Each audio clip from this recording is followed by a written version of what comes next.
RGR9 news కి స్వాగతం.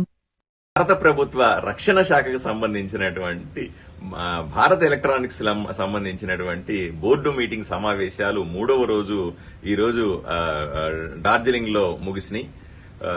ఈ సమావేశంలో స్పష్టంగా 2 ప్రాజెక్టుల గురించి ప్రత్యేకంగా డిస్కస్ చేశాం. నేను డైరెక్టర్ అయిన తర్వాత ఆంధ్రప్రదేశ్ లో జరుగుతున్నటువంటి 2 ప్రాజెక్టుల మీద సీరియస్ గా నేను దీని మీద ఫోకస్ పెట్టాను. ఎందుకంటే ఆంధ్రప్రదేశ్ లో ఉద్యోగ అవకాశాలు పెరగాలి. ఒకటి మచిలీపట్నంలో ఒక యూనిట్ తయారు చేశాం, అది పూర్తి అయింది.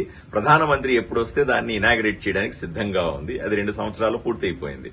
ఇంకొక ప్రాజెక్టు రీసెంట్ గా మొదలుపెట్టాం. ఇది ఎప్పుడో చంద్రబాబు నాయుడు గారు ముఖ్యమంత్రిగా ఉన్నప్పుడు కియా ఫ్యాక్టరీ ఎదురుగా పాలసముద్రం దగ్గర అనంతపూర్ జిల్లాలో మొదలు పెట్టాలనుకున్న కార్యక్రమం చాలా కారణాల చేత అది మరుగున పడింది. దాన్ని మళ్లీ గత సంవత్సరంలో నేను చాలా సార్లు జగన్మోహన్ రెడ్డి గారి ప్రభుత్వాన్ని ఫాలో అప్ చేసి కేంద్ర ప్రభుత్వ పెద్దల నుంచి కూడా వాళ్ళకి చెప్పించుకుని ఆ ప్రాజెక్ట్ ని తిరిగి ప్రారంభించాం. ఇది చాలా ప్రతిష్టాత్మకమైన ప్రాజెక్ట్.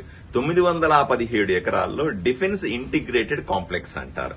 అంటే అన్ని రకాల ఆయుధాలని అక్కడ తయారీ, టెస్టింగ్ లాంటివన్నీ చేసుకునేటువంటి ఒక ప్రాజెక్ట్. దీని ద్వారా రాయలసీమలో ఉన్నటువంటి నిరుద్యోగులకి కొంత ఉపాధి దొరుకుతుందని ఆశపడతా ఉన్నాను. దేశంలోనే అతిపెద్ద ఆయుధాలు తయారు చేసే ఫ్యాక్టరీగా అక్కడ రాబోతా ఉంది. దీన్ని కూడా ఈ రోజు రివ్యూ చేశాం. నేను అంటే ఇన్వెస్ట్మెంట్ కమిటీకి చైర్మన్ గా కూడా ఉన్నాను. ఆ కమిటీ ద్వారా 380 కోట్ల రూపాయలని దానికి పెట్టుబడిగా పెట్టడం జరిగింది. పనులన్నీ కూడా చాలా సాఫీగా జరుగుతున్నాయి. మొదటి దశలో దీన్ని పూర్తి చేస్తా ఉన్నాం వచ్చే సంవత్సరానికల్లా. తర్వాత సుమారుగా 7-8 దశల్లో 1000 కోట్ల రూపాయల పెట్టుబడి అనంతపూర్ జిల్లాకు రాబోతా ఉంది. అనంతపూర్ లో వచ్చేటువంటి ఈ ఫ్యాక్టరీ వల్ల డిఫెన్స్ కు సంబంధించిన అంటే రక్షణ రంగానికి సంబంధించిన ఎన్నో యాక్సిలరీ యూనిట్లు కూడా అక్కడ వస్తాయి.